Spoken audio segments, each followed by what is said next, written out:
KCAL rocks it. It's Monday, and one of my favorite parts of Monday is doing a little sports with our guy, Pep. Pep, what's going on? Yo, good morning, Patrick. Definitely my favorite part of a Monday, especially a Monday morning, trying to wake up and get things going today. We want to talk NBA playoffs, and we'll get to it, but right now, an update on the Lakers coaching search.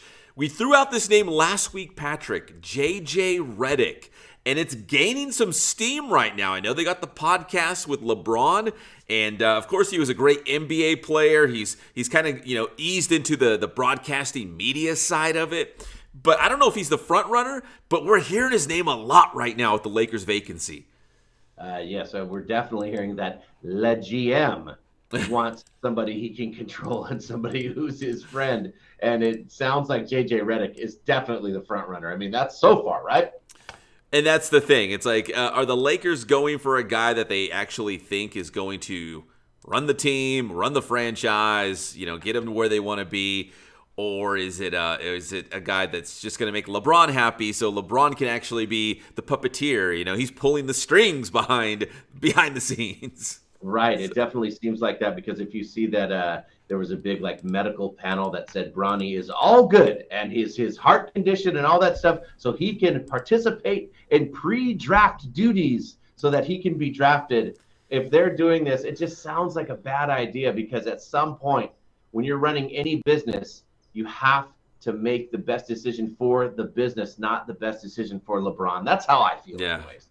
Remember, even Tom Brady left the Patriots. Even Tom Brady was a Buccaneer. So, I don't know. At some point, you've got superstars who have been the face of your franchise for a long time, or even the face of the sport for a long time. But you got to make the best. If you're a Lakers fan, you got to make the best decision going forward. And do you appease LeBron, or do you start, building for the future beyond LeBron? Now, I mean, if they're going to keep him as a piece, and of course, AD had one of his best years, and you're going to get someone else to kind of help them out, and, Bronny gets to come as well, I can see that a little bit, but they're going to need somebody to help LeBron and AD out, not Bronny. Yeah, you bring up a great point. Maybe it's more about the roster than actually who's going to be the next head coach to bring the Lakers a championship. So it's going to be very interesting, but the Lakers vacancy is obviously a huge hot topic as we go through the NBA playoffs right now. And speaking of the playoffs, we're talking about the Lakers coaching search, but we still have the playoffs going on right now, and the West is an absolute battle. No Lakers, no Clippers, but we've got some really good teams right now. The Nuggets and the Timberwolves are all tied at 2 apiece, as the defending champion Denver Nuggets won last night in Game 4. And Dallas is up 2-1 on Oklahoma City. These are, if you're not watching the Western Conference playoffs right now, these are really fun young teams.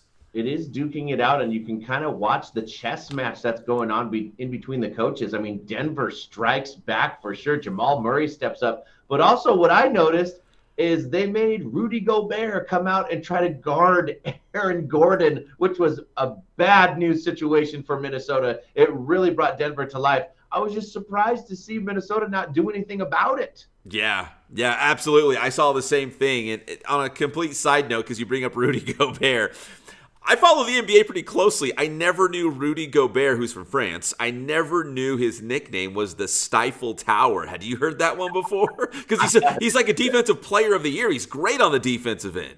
We know the defense is good, but I didn't know it was the Stifle Tower. That is pretty funny. Yeah.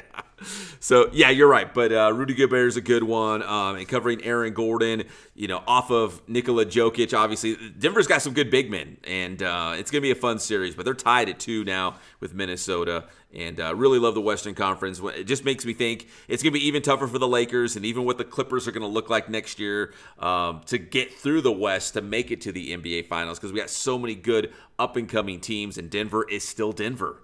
It just always feels like the West has been tough, and here we go again. Always. All right, let's talk a little NFL as well. We just wrapped up our NFL rookie mini camps. We got our first look at Jayden Daniels, the new quarterback, the franchise QB1 of the Washington Commanders out of Cajon High School. Some of the comments made about Jayden coming out of his first rookie camp is he's got the it factor. He's a stud. It sounds like, his other rookie teammates and the coaches for Washington super impressed coming out of minicamp about this guy. Well, it has, the recipe for a good little situation if they can, get Jayden to kind of run the offense. we know Coach can run the defense. That could be a deadly combination, and not a ton of people are expecting a ton out of the Commanders in general. Yes, Jayden is special, so they could surprise a lot of people here.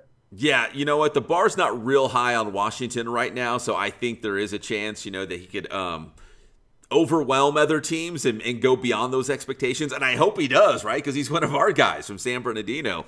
And here's another thing too, Patrick. You know how some players, when they make it to the NFL or they join a new team, if there's a guy already on the team that has the number they want, they usually buy that number away from the other player. Well, Jayden Daniels, if you followed his Cajon career, when he was a freshman at Cajon, he had number 10, but his sophomore year, he went to number 5, and he's had number 5 since. At Cajon, at Arizona State, at LSU. He gets to Washington, and the punter Tress Way actually has number 5, and he's been with Washington for 10 years. He's been there for a decade with number 5. He actually said, Jayden, you can have your number 5. Hashtag that kid can have number 5. And I don't want money. All I want is great tickets for me and my family to an LSU versus Oklahoma football game. Dude, a great deal made. And talk about knowing your place, huh? Yeah. I'm the punter. You're special. I actually think that's really cool, dude. It is super cool, and it's endearing to the new guy, right? Jayden Daniels. The way I know him, he's super humble. He's not going to demand number 5. So the punter, he's the punter, right? Listen, I know punters are needed on a football team, but he's the punter at the end of the day. And this is your new franchise quarterback that might lead you to, who knows, playoffs, division championship, Super Bowl. Yeah, he gave up his number 5. Didn't want any money, just wanted great college football tickets to the Sooners and the Tigers.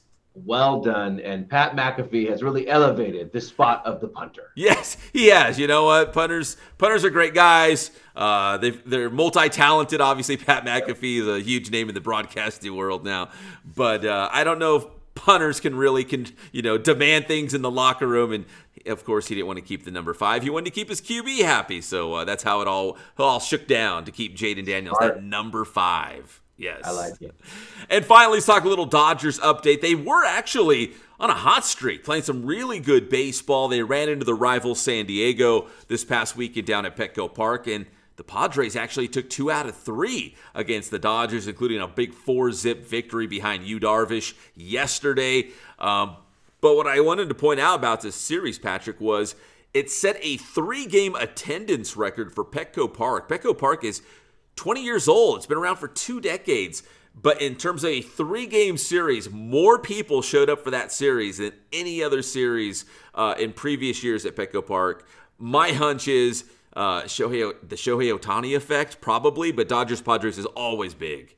Right. Padres fans are getting kind of pumped up, too, because, of course, they got Arias from the Marlins, Yes. man. How Tony Gwynn of them to get one of the greatest hitters in the game. And, of course, he has a walk-off to beat the Dodgers. So, of course, he's in now. So you have your Padre fans. And, of course, Dodger fans travel really well, man. That place was packed. Yeah, Dodger fans do travel well, especially to San Diego. So there's going to be a heavy sea of blue wherever they go, inside the division, especially in San Diego. And going back to Luis Ortiz, that's a great point. About that pickup. I mean, we don't really talk about him too much because he was buried on the Florida Marlins on a bad team. But they were comparing his stats to Tony Gwynn's stats through the first, I don't know how many games of their career. They're almost identical. I'm not ready to say he's the next Tony Gwynn, but his numbers are really good. And I just didn't know a whole lot about this guy. Right. And of course, I mean, I think in his first game, he had like 4 hits Yes. right away, but he is a great hitter, man. And we've talked about it before, Pep. Like, oh, maybe the Padres and the Dodgers. Here we go again. Will the Padres and the Dodgers duke it out? It's kind of shaping up to be that way. They both look kind of loaded in a way. Yeah, remember, San Diego underwhelmed last year, right? Because they had such a great roster. They spent so much money and didn't make the playoffs. And sometimes it's, addition by subtraction. Maybe they're a better team this year. I know they just got over 500 with a couple wins against the Dodgers, but it sounds like this rivalry is reheating back up again. Yes, we'll have to watch these 2 teams, and of course we will. That's why we have our guy, Pep. Tell him how to get your stuff. Get my stuff anytime. That's Inland Sports, Facebook, Instagram, Twitter. We got the Inland Sports YouTube channel. If you're down with the IE, you're down with local sports, check it out. That's Inland Sports. Thanks, Pep.